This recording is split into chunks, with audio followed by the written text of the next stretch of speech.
You've been told your whole life that fear is the enemy. Push through it, overcome it, don't let it stop you. But what if that's wrong? What if fear was never the enemy?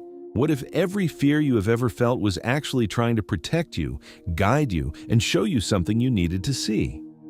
What if God designed fear not to destroy you, but to save you? Today I'm going to show you exactly what fear is really for. Fear is a signal. One of the oldest, most sophisticated signals the human system has ever developed. It exists for one reason: to keep you alive, aware, and moving in the right direction. In the mathematics of life, nothing persists without purpose. Every emotion that keeps showing up is carrying information, and fear is one of the most information-dense signals you will ever receive. The mirror law tells us that what appears on the outside is always reflecting something on the inside. And fear is the most honest mirror of all. It shows you exactly where you are, what matters to you, what you believe about yourself in the world. Fear is not a malfunction. Fear is a message. And the people who spend their lives fighting it miss everything it was trying to tell them. Think about the last time you felt genuinely afraid. Now ask yourself, what was that fear pointing at? Because fear always points at something real. The fear before a difficult conversation is not weakness. It is your system recognizing that this relationship matters enough to be worth the discomfort of honesty. The fear before a big decision is your mind running every possible outcome to make sure you are choosing wisely. That is not cowardice, that is intelligence. The fear in the presence of someone who doesn't feel safe is your deepest instinct reading a frequency your conscious mind hasn't caught up to yet. That instinct has saved more lives than any logic ever has. Fear is the body saying, pay attention. Something here matters. Don't sleepwalk through this moment. Fear shows you what you love. You cannot be afraid of losing something that doesn't matter to you. The size of your fear is always proportional to the size of what you care about. Afraid of failing?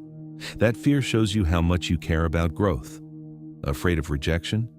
It shows you how deeply you value connection. Afraid of death? It shows you how much you love being alive. The mirror is showing you your values through your fears, and your values are the most honest map of who you really are. Fear shows you where you need to grow. The things that frighten you most are almost always the things you are most capable of. Not because fear is lying, but because real growth always lives at the edge of what is comfortable. The fear of speaking your truth is pointing at a voice that deserves to be heard. The fear of starting something new is pointing at a potential not yet expressed. The fear of love is pointing at a heart that has been hurt before, but is still quietly willing to try again. God is using your fear as a compass, not to show you where to stop, to show you where to go. Fear keeps you present. In a world designed to pull your attention everywhere, fear is one of the few forces powerful enough to bring you completely into this moment. When you are truly afraid, you are not thinking about yesterday or tomorrow. You are here, fully, every sense alive, every instinct engaged. That presence is a gift. God built it into you for a reason. Stop trying to eliminate fear. Start learning to read it. Ask yourself 3 questions. What is this fear actually pointing at? What does it want me to pay attention to? What does the size of this fear tell me about what I value? Is this fear protecting me from real danger or from growth? And how do I tell the difference? The answer to that last question is almost always this. Danger fear feels urgent and specific. Growth fear feels uncomfortable and persistent. Danger fear says, run. Growth fear says, this matters. They feel different once you learn to listen. From now on, when fear shows up, don't just push through it or hide from it. Listen to it. Ask what it knows.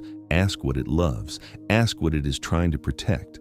God did not give you fear to limit you. He gave it to guide you, to keep you alive, aware, and moving toward what matters most. Fear is not the opposite of faith. Fear is information, and the most courageous people who ever lived were not people who felt no fear. They were people who learned to read it. In the next video, we'll decode another sign. Until then, keep your eyes open. God is speaking to you.